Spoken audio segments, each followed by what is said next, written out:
भारत के इतिहास में कई वीरों ने अपनी तलवार और साहस से देश की कहानी लिखी है। लेकिन कुछ नाम ऐसे हैं जो समय की परतों में भी अपनी चमक बनाए रखते हैं। एक ऐसा ही नाम है महाराणा सांगा सिंह, जिन्हें आमतौर पर राणा सांगा के नाम से जाना जाता है।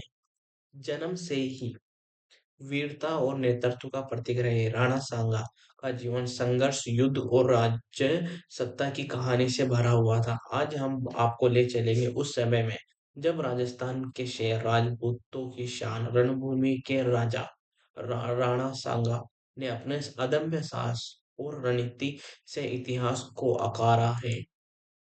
राणा सांगा का जन्म 1484 ईस्वी में मेवाड़ राज्य में हुआ था। उनके पिता थे राणा महाराणा फतेह सिंह और माँ थी रानी रत्नावती। बचपन से ही सांगा ने वीरता और न्यायी प्रियता के गुण अपने परिवार से सीखे। मेवाड़ के शाही परिवार में जन्म लेने के कारण उनके जीवन में सुरक्षा, संघर्ष और राज्य सत्ता का अनुभव बहुत जल्दी शुरू हो गया।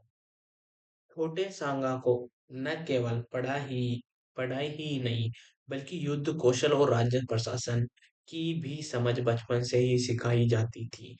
घुड़सवारी, धनुर्विद्या, तलवारबाजी और रणनीतिक कौशल, ये सब उन्हें अपने पिता और गुरुओं से प्राप्त हुए। मेवाड़ के किले जैसे कि चित्तौड़ का किला उनके लिए सिर्फ पत्थर की दीवारें नहीं थे, बल्कि ये शौर्य और साहस की शिक्षा देने वाले स्कूल थे। वहीं के वातावरण ने तो सांगा को यह सिखाया कि एक राजा केवल सत्ता का प्रतीक नहीं होता है, बल्कि अपने प्रजाजन की रक्षा करने वाला योद्धा होता है। युवा सांगा ने नेतृत्व के गुण जल्दी ही दिखाई देने लगे। उनके भीतर निर्णय लेने की क्षमता, न्यायप्रियता और वीरता का संयोजन स्पष्ट हो गया। कहा जाता है कि केवल 16 वर्ष की आयु में ही उन्हें उन्होंने कई छोटे-छोटे संघर्षों में अपने नेतृत्व का परिचय दिया। लेकिन उनका जीवन केवल युद्ध और राजनीति तक सीमित नहीं था। राणा सांगा ने राजनीतिक कूटनीति और गठबंधन बनाने की कला में भी महारत हासिल की। मेवाड़ की समृद्धि और शक्ति को बनाए रखने के लिए सांगा को अपने पड़ोसी राज्यों और अन्य राजपूत घरानों के साथ संबंध बनाना पड़ता था। राणा सांगा के बचपन और युवावस्था की कहानियों में सबसे दिलचस्प पहलू था उनका साहसिक स्वभाव और कठिन परिस्थितियों में धैर्य। उन्होंने अपने जीवन की शुरुआत वर्षों में ही यह सिद्ध कर दिया कि सच्चा राजा वही है जो युद्ध में ही नहीं, बल्कि संकट में भी अपनी प्रजा और राज्य के लिए खड़ा हो। इस प्रकार राणा सांगा का प्रारंभिक जीवन हमें यह सिखाता है कि वीरता केवल तलवार चलाने में नहीं, बल्कि स्मार्ट निर्णय, न्यायप्रियता और कूटनीतिक समक्ष में भी समझ में भी होती है। यह वह गुण थे जिन्हें उन्हें आने वाले वर्षों में राजपूतों का सबसे बड़ा नायक बना दिया।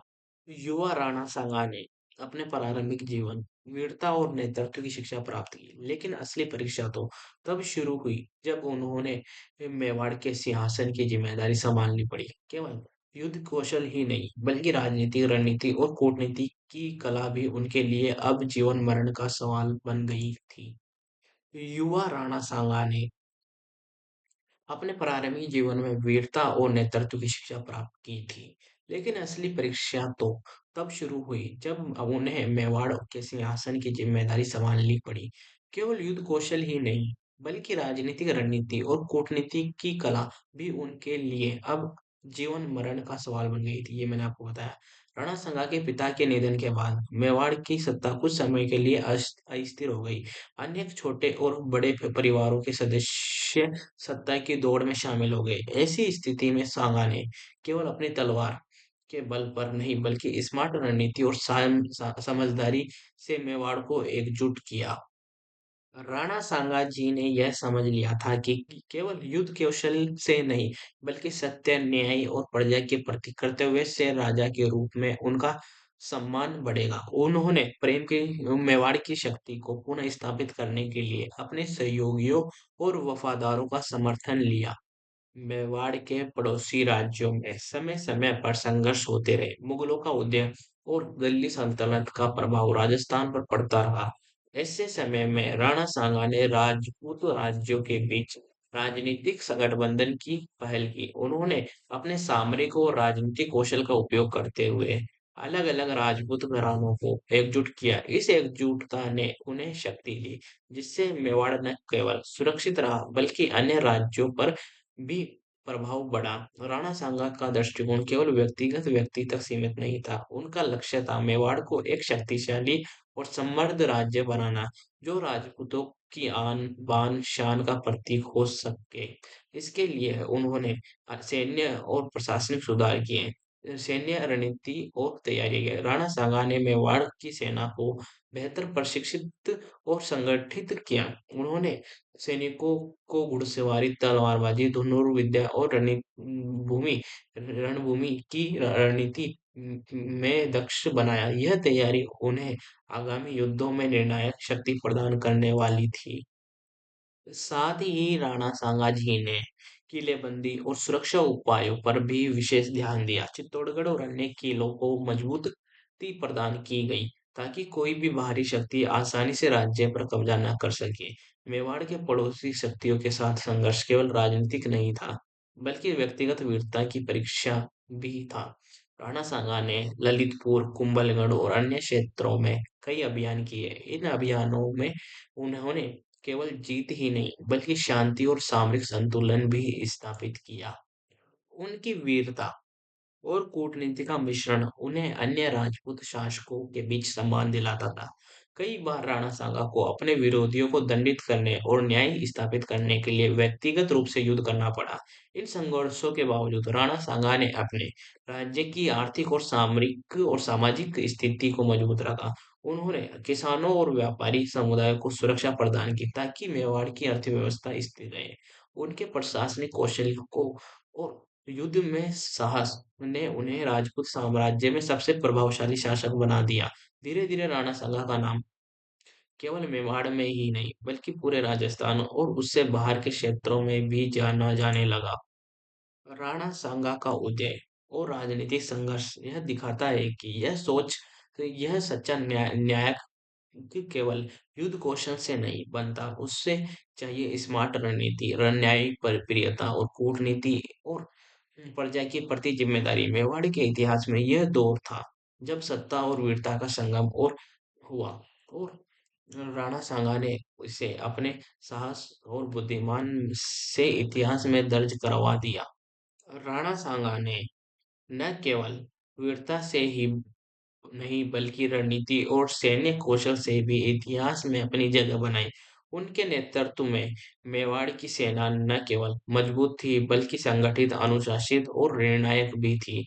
राणा सांगा का युद्ध कौशल और उनकी सेना की तैयारी उन्हें राजपूत इतिहास के महान योद्धाओं में शामिल करती है। आइए जानते हैं उनके प्रमुख युद्ध और रणनीति के बारे में। सबसे पहले बात करते हैं कोनहर की लड़ाई। राणा सांगा के जीवन की पहली महत्वपूर्ण लड़ाई थी कोनहर की लड़ाई। इस युद्ध में उन्होंने अपने पड़ोसी राजपूत राज्यों और तुर्क आक्रमणकारियों के खिलाफ अपने नेतृत्व का परिचय दिया। राणा सांगा ने इस युद्ध में सैनिकों की बहुमुखी रणनीति और भेदभावपूर्ण सेना विभाजन का उपयोग किया। उन्होंने अपने सेना को तीन भागों में विभाजित किया: अग्रिम सेना, मध्य सेना और रिजर्व सेना। इस रणनीति से उन्होंने अपने दुश्मनों को भ्रमित और पराजित किया। युद्ध के दौरान राणा सांगा ने युद्ध भी सैनिकों के बीच जाकर नेतृत्व किया। खुद भी सैनिकों के बीच जाकर उन्होंने नेतृत्व किया। उन्होंने उनके साहस और दृढ़ संकल्प ने मेवाड़ी सैनिकों में अडिग आत्मविश्वास और वीरता का संचार किया। कोनहर की लड़ाई में उनकी रणनीति और नेतृत्व कौशल स्पष्ट रूप से दिखाई दी। इस जीत में ने उन्हें राजपूत साम्राज्यों के बीच सम्मान और भय दोनों दिलाया।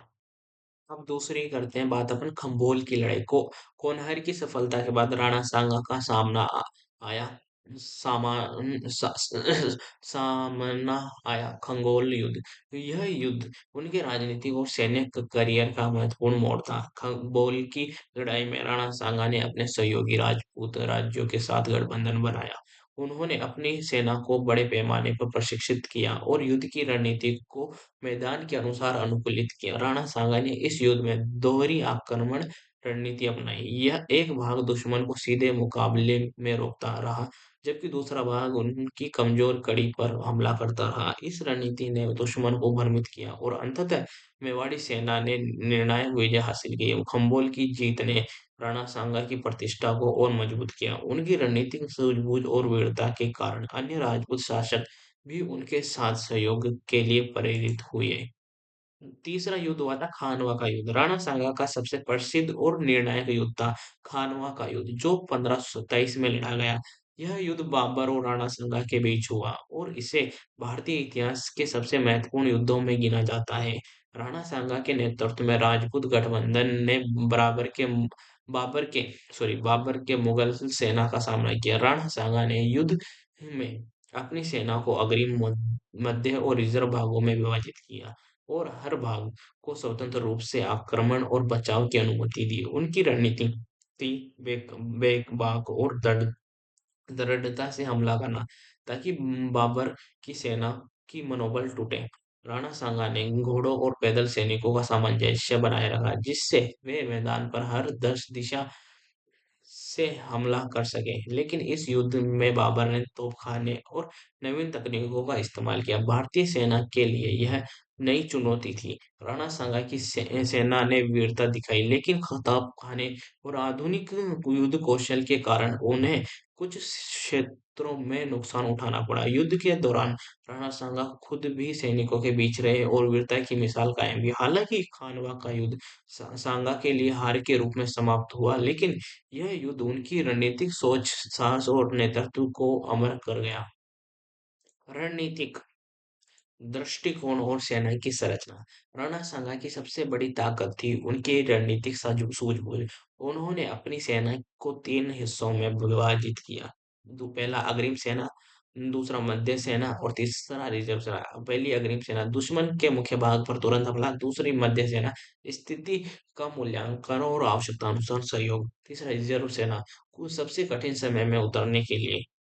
साथ ही उन्होंने घुड़सवारों, पैदल सेना और धनुर्धारियों का उत्कृष्ट समन्वय स्थापित किया। इस दृष्टिकोण ने मेवाड़ को न केवल शक्तिशाली बनाया, बल्कि युद्ध में अत्यधिक लचीलापन भी दिया। राणा सांगाजी का मानना था कि रणभूमि पर विजय केवल शौर्य से नहीं, बल्कि बुद्धिमानी और अनुशासन से भी आती है।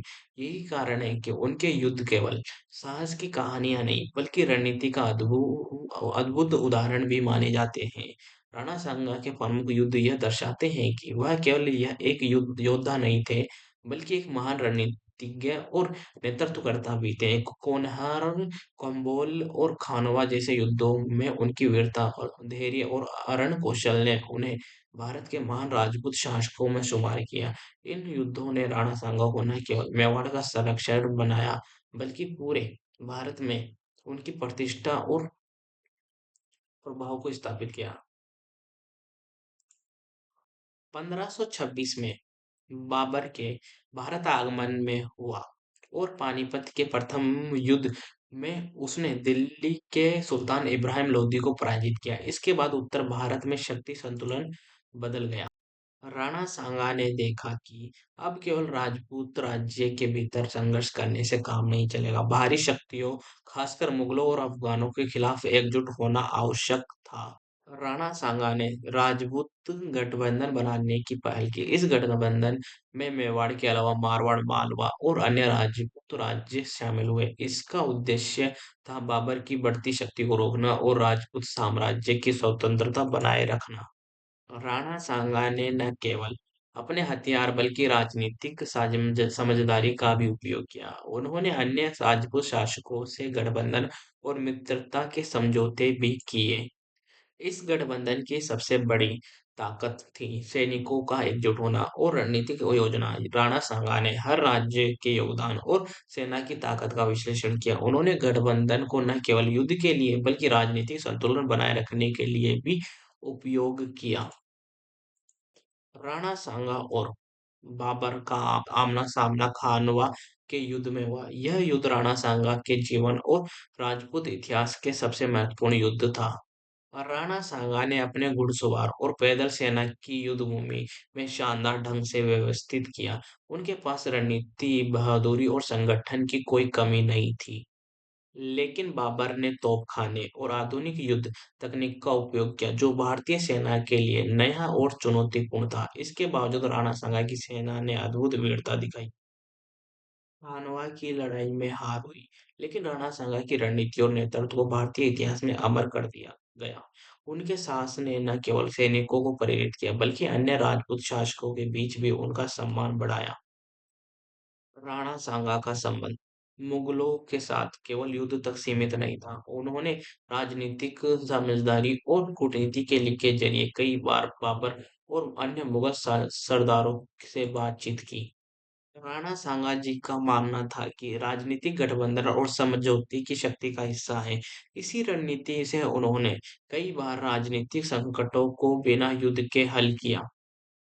तो आपको ये वीडियो कैसी लगी? कमेंट में ज़रूर बताना। थोड़ी-सी तबीयत खराब हो रही है इसलिए थोड़ा-सा अटका हूँ।